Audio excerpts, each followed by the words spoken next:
친애하는 강남 향림교회 교우 여러분 안녕하십니까?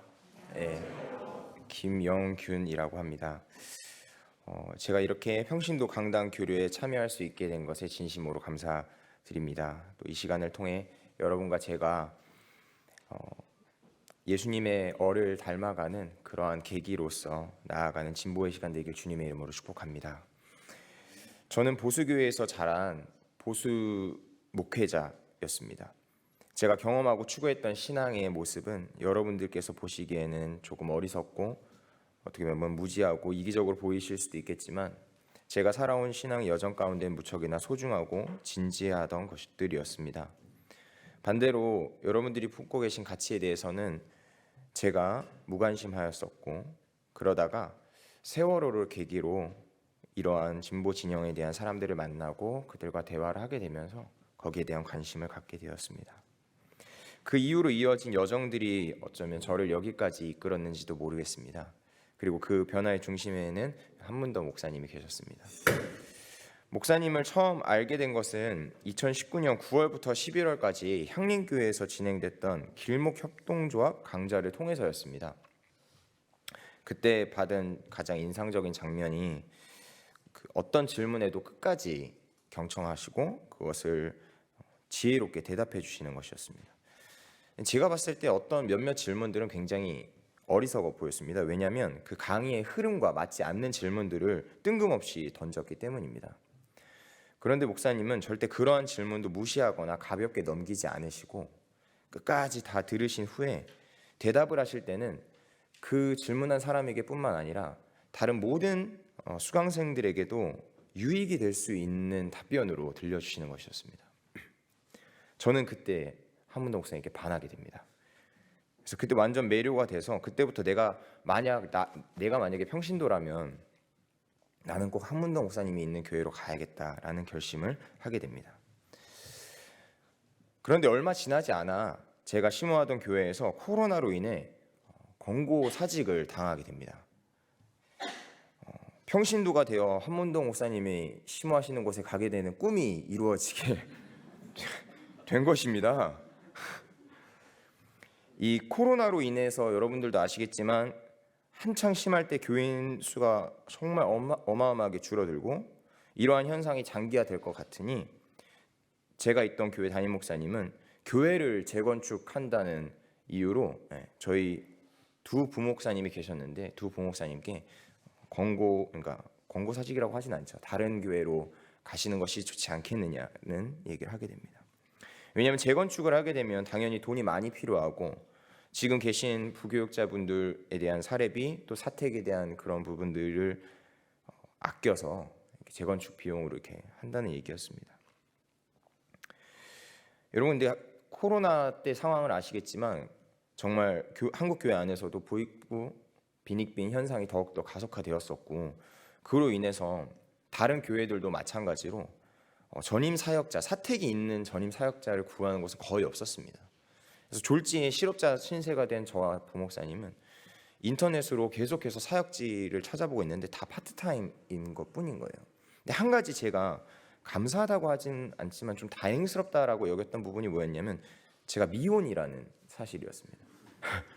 왜냐면 제 옆에 계셨던 부목사님은 아들이 둘이 있는 가장이셨거든요. 그런데 졸지에 집을 잃게 되니까 그분이 옆에서 정말 밝은 분이셨는데 그 권고산책 이후로 20분마다 한 번씩 한숨을 쉬시는데 그 옆에서 듣는 제가 정말 미쳐버리겠더라고요. 정말 어떻게 그 상황을 이겨낼까 생각을 하다가 저는 새로운 사역지를 구하는 것을 포기하기로 결론을 내립니다. 왜냐하면 만약 어찌저찌 하든 사역지를 구한다고 쳐도 저와 그 옆에 계시던 부목사님의 나이 차이가 한 5년 정도 났었는데 5년 뒤에 내 모습이 그 부목사님의 모습일 것 같은 거예요. 왜냐하면 부목사님이 40이 되셨고 아이들 둘이 있는데 대부분 부교육자들은 40세 이상을 받지 않거든요. 사역지가 없는 거죠. 그래서 저는 그때 어떻게 할까 고민하다가 한 가지 들었던 생각이 뭐였냐면 이중직 목회자였습니다. 사실 제가 신학대학교를 다닐 때도 여러 신학 교수님들이 너희가 앞으로 나가게 될 한국 교회의 현상 그리고 또 상황은 절대 그냥 목회만으로 아마 생존이 불가능할 수도 있을 것이다 라는 얘기를 많이 하셨었어요. 그래서 그때부터도 이중직 목회자에 대한 얘기가 이미 나왔던 터라 저도 그런 생각을 가지고 있었는데, 솔직히 목회 하나만 해도 쉽지가 않거든요. 저도 7년 동안 계속 쭉 해오면서 그냥 설교 준비만 해도 시간 쓰는 게 많은데 또 다른 걸 준비한다는 게 쉽지가 않았어요. 그냥 생각만 갖고 있었던 거죠. 그런데 코로나가 딱 터지면서 그 교수님들이 말했던 그 시대가 그냥 확 앞당겨져 온 거예요. 저 앞에 탁 떨어뜨려지니까 제가 진짜 할 게 없더라고요. 그래서 여러분들 열심히 목회하시는 목회자들이 사회에 나가면은 아무것도 할 수 없는 바보가 됩니다. 그래서 고졸로서 이제 사회에서 저는 직업을 구하기 시작했습니다. 그래서 그때는 이제 목회를 안 하고 이제 직장을 구하다가 어느 중소기업에 들어가서 열심히 일을 하기 시작했어요. 근데 여러분도 아시겠지만 제 달란트는 이런 목회적인 소양과 이런 걸 계속해서 해왔는데, 그런 직장에서 일을 하면서도 계속해서 제 안에 고민이 들어오는 거예요. 내가 지금 뭐 하고 있지? 내가 지금 하고 있는 일이 맞나?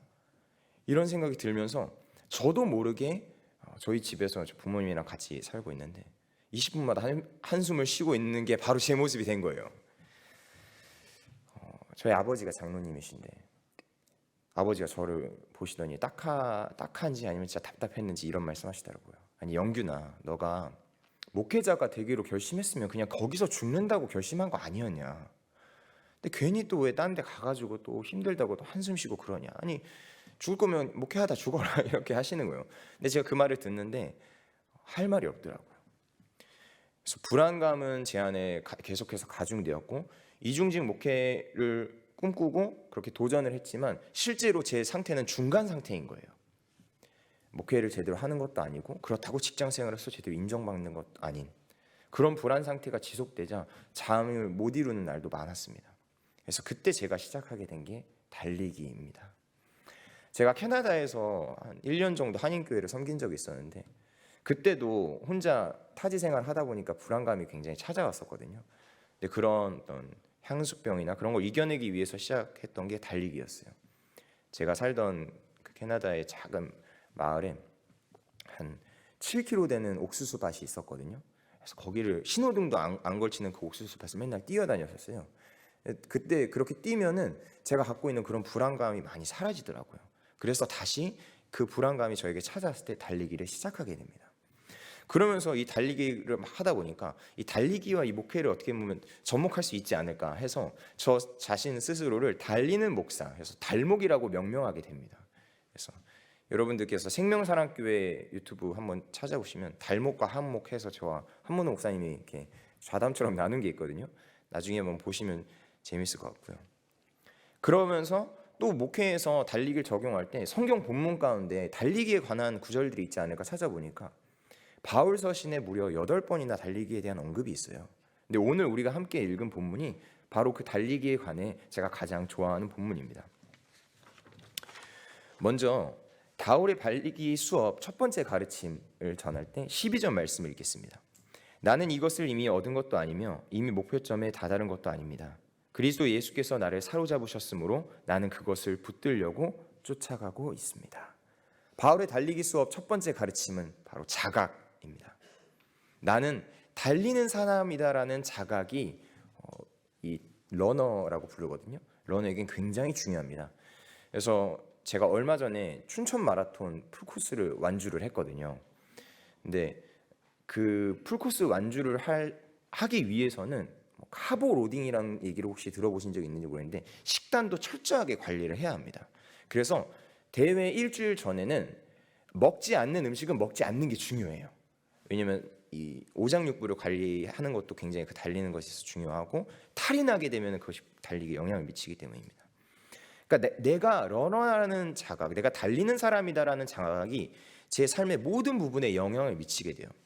그리고 또 재밌는 게 뭐냐면은 풀코스 마라톤을 딱 뛰고 나니까 춘천에서 돌아가는 게 굉장히 막혔거든요.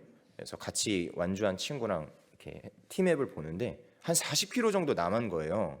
근데 우리도 모르게 우스갯소리로 무슨 얘기가 나냐면 야 그냥 뛰어갈까? 이런 얘기가 나오는 겁니다. 그러니까 예전에는 40km를 봤을 때 내가 뛸 수 있다라는 생각을 전혀 해본 적이 없었는데 한번 41.195를 완주하고 나니까 그게 되게 가벼워 보이는 거죠. 그러니까 이 거리를 보는 내 시선이 달라지게 된 겁니다. 이것이 바로 달리는 사람이라는 것에 대한 자각에서 시작되는 것이에요. 이와 비슷한 예가 배우 하정우 씨가 쓴 걷는 사람에도 나옵니다. 하정우 씨도 걷는 걸 굉장히 좋아하는데 그분도 차로 가는 거리가 어떻게 계산이 되어지냐면 몇 보, 1만 보, 2만 보, 3만 보 이렇게 계산이 되더라고요. 다시 말해서 자신이 걷는 사람이라는 자각이 있으니까 다른 사람들은 자동차로 몇 분 거리라는 것을 자기는 몇 보로 가야겠다라는 그러한 계산이 되어진다는 거죠. 여러분 바울은 자신이 하나님 앞에 경주하는 사람이라는 자각이 있었습니다. 나는 이것을 이미 얻은 것도 아니며 이미 목표점에 다다른 것도 아닙니다. 여러분 이 고백을 잘 보시면 바울은 무슨 얘기를 하고 있냐면 자신이 지금 이 트랙 위에 있다. 나는 그 달리는 경주 안에 있다라는 자각을 하고 있는 것입니다. 그래서 나는 아직 이미 얻지 않았고 목표점에 다다르지 않았다. 난 아직 달려가고 있는 사람이다라는 자각을 하고 있습니다. 여러분 이러한 자각이 우리에게 있어서는 그리스도인에 대한 자각이 아닐까요? 내가 그리스도인이라는 자각을 가질 때 다른 사람들이 보는 그 시선이 다르게 보일 수 있을 것입니다. 그리고 다른 한 가지 또 자각이 있는데 그것은 무엇이냐면 나를 사로잡고 있는 것에 대한 자각입니다. 바울은 이렇게 얘기합니다. 그리스도 예수께서 나를 사로잡으셨으므로 나는 그것을 붙들려고 쫓아가고 있습니다. 여러분 제가 이중직 목회자를 준비하면서 돈을 벌다 보니까요. 이게 정말 쉽지가 않은 거예요. 그리고 예전에는 그런 다른 제 친구들이 버는 연봉에 대해서는 전혀 관심이 없었는데 저도 그렇게 돈을 벌다 보니까 그 비교를 하게 되는 것이죠. 그리고 그 환경과 어떤 이런 생존에 대한 문제가 저를 사로잡게 되는 것을 발견하게 되었습니다. 다시 말해 내가 사로잡히는 것을 내가 또 사로잡으려고 하고 나를 둘러싸고 나를 묶는 것에 내가 계속해서 매이는 것을 발견하게 되었습니다. 근데 바울은 무엇에 사로잡혔냐면 바로 그리스도에게 사로잡혔다라고 얘기하고 있습니다. 우리가 아니죠. 제가 생명사랑교회에서 설교를 하다가 여기 생명사랑교회에서도 한번 이 한문호 목사님 안식년 때문에 한번 설교할 기회가 있었어요. 그래서 저도 모르게 생명사랑교회라고 할 뻔했어요. 강남 향림교회 교우 여러분들의 10주년 이야기를 담은 책을 제가 잠깐 읽었었는데 제가 느꼈을 때 여러분들은 그리스도의 얼굴에 사로잡힌 분들이 아닐까라는 생각을 해봤습니다. 그래서 여러분들께서 살고 계신 환경이나 또한 저처럼 어려운 가운데 있을지라도 거기에 사로잡히지 마시고 계속해서 그리스도의 얼굴에 사로잡힌 여러분들이 되시길 주님의 이름으로 축복합니다. 이것이 바울의 첫 번째 달리기 가르침 자각입니다. 두 번째 바울의 가르침 13절을 제가 읽겠습니다. 형제자매 여러분, 나는 아직 그것을 붙들었다고 생각하지 않습니다. 내가 하는 일은 오직 한 가지입니다. 뒤에 있는 것은 잊어버리고 앞에 있는 것을 향하여 몸을 내밀면서. 두 번째 가르침은 시선입니다. 여러분 달리기에 있어서 사실 달리기뿐만 아니라 모든 운동에 있어서 가장 중요한 것이 시선입니다. 왜냐하면 내가 가는 시선에 그 운동 에너지 방향이 흐르기 때문이죠. 근데 초보 러너분들 보시면요, 이 시선이 힘들다 보면은 고개가 땅으로 떨어지거나 아니면은 위로 올라가서 하늘을 보는 경우가 있는데 이러면은 이제 에너지 효율이 굉장히 떨어지게 됩니다. 달리기는 기본적으로 앞으로 향하는 운동입니다. 그래서 달리기를 잘 하시는 방법 중에 하나는 무엇이냐면 내 몸이 약간 앞으로 쓰러질 것처럼 하면서 달리는 겁니다. 그래서 막 쓰러지라는 얘기는 아니고요. 내 시선이 계속해서 전방을 향하고 있을 때 그 운동 에너지가 앞으로 향하면서 더 효율적인 달리기를 할 수 있게 된다는 것입니다.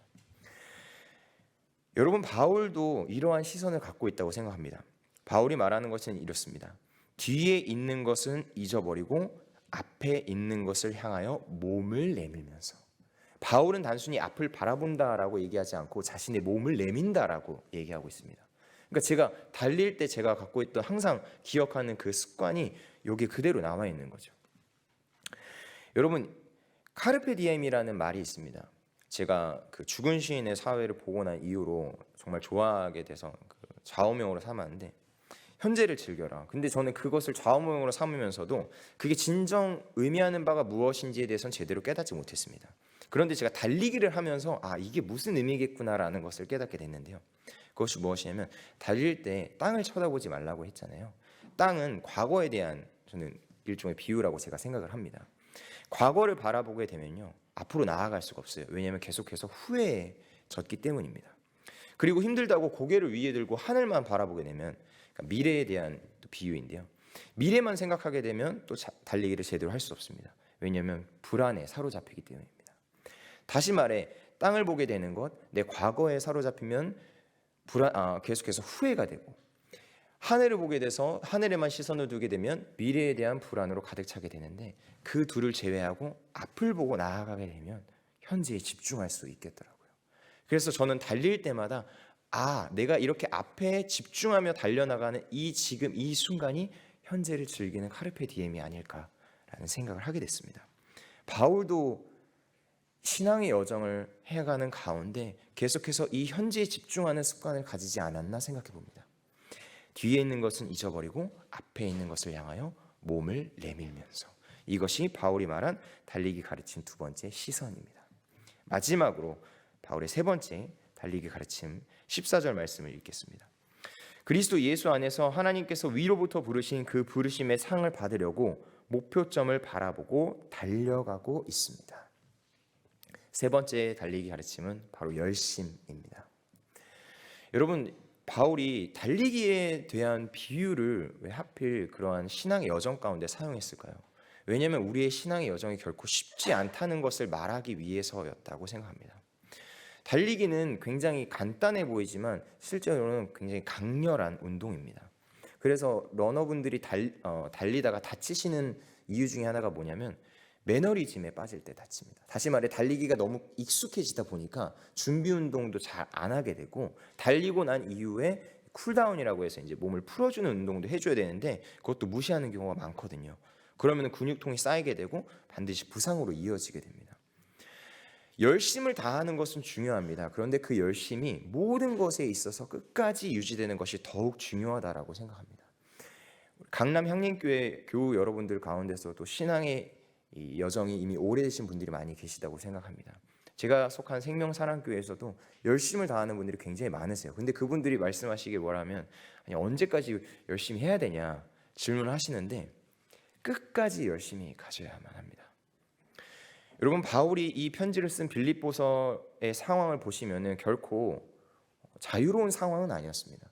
또한 바울은 이때가 바울의 신앙에 있어서 초년기가 아니라 노년기였고, 그의 신앙의 여정에 어떻게 보면 마지막 순간이었다라고 생각이 듭니다. 근데 그러한 바울의 마지막 순간 가운데서도 바울은 그의 교우들에게 무엇이라고 권면하고 있습니까? 그 목표점을 향해서 달려가라고 얘기하고 있습니다. 다시 말해 열심을 다해라. 끝까지 최선을 다해서 이 길을 달려가라라고 말하고 있습니다. 여기까지가 제가 여러분들께 말씀드리고 싶은 바울의 달리기 수업, 자각, 시선, 열심입니다. 그런데 이러한 수업의 가르침을 잘 받고도 목표를 잃어버려 경주를 포기하는 경우가 있습니다. 제가 캐나다 오타와에서 지내는데 그때 7km 옥수수밭을 달렸다고 했잖아요. 이 달리기를 시작하시는 분들이 이제 처음 갖게 되는 목표가 뭐냐면은 10km 단축 마라톤 대회에 참가하는 것입니다. 그래서 저도 오타와에 있는 10km 단축 마라톤 대회에 참가하기로 마음을 먹고 신청을 했어요. 그런데 마라톤 대회에 처음 참가를 해보잖아요. 그래서 한 1시간 전이면 충분하겠다 싶어서 갔는데 이미 3시간 전에 그 배번표를 나눠주는 게 다 끝났다라고 하는 겁니다. 근데 이 배번표가 없으면 기록 칩이 없어서 제가 달리기를 해도 몇 분 달렸는지 그걸 알 수가 없거든요. 그래서 제가 그러면 환불해달라고 했더니 환불은 안 된대요. 그럼 어떡하냐 그랬더니 다음날 있는 풀마라톤이랑 하프마라톤 둘 중에 하나로 바꿔줄 수는 있다는 겁니다. 제가 제일 길게 달려본 게 10km인데 갑자기 어떻게 그 2배나 4배 되는 거리를 뛸 수 있겠어요. 그래서 그냥 하프마라톤 할게요 하고 집으로 돌아왔습니다. 근데 저는 집으로 돌아와서 도저히 잠을 이룰 수가 없는 거예요. 왜냐면 저는 그 하프마라톤 코스를 외우지를 못했거든요. 10km 코스는 알고 있었지만 하프마라톤은 알지 못해서 대회 직전까지 그 구글에서 있는 맵을 다운받아서 그거를 보면서 계속 어떻게 그걸 달리지 고민했습니다. 카운트다운이 시작됐습니다. 3, 2, 1 출발. 더 이상 지도를 볼 수 없는 상태가 된 거죠. 불안감을 가지고 달리는데 저는 얼마 지나지 않아 평화로움이 찾아오게 됩니다. 왜냐하면 저는 그 지도를 외울 필요가 없었던 거예요. 왜냐하면 내 앞에 이미 그 길로 달려가는 수많은 러너들이 있었기 때문입니다.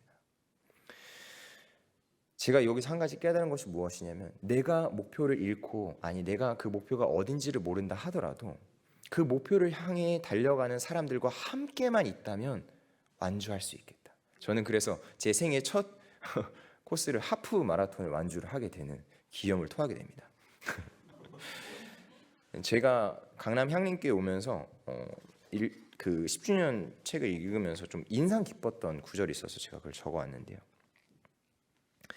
뛰어난 영감을 가지고 앞선 계획을 세우는 것보다 놀라운 헌신력으로 모든 가능성을 검토하고 발로 뛰는 것보다 자기 재산을 반쯤 덜어내어 헌신하는, 그보다 못지않게 중요한 것은 바로 함께 가는 일이다. 저는 이게 제가 마지막으로 여러분들에게 드리고 싶은 결론과 일치한다라고 생각합니다. 내가 잘 달리는 것, 지금 가르친 들을 다 숙지해서 내가 러너로서의 자각도 하고 또한 시선도 앞에 두고 또한 열심을 다한다고 할지라도 이거보다 더 중요한 것이 있는데, 그것은 함께 달려가는 일입니다. 그럴 때 여러분들 주변에 목표점을 잃고 방황하는 교우분들이 있다 하더라도 그들과 함께 결국은 주님의 부르심의 그 완주를 이루어내는 그러한 일들이 일어나지 않을까 저는 생각해 봅니다. 그러한 일들이 실제로 우리 가운데 가득하기를 주님의 이름으로 축복합니다. 감사합니다.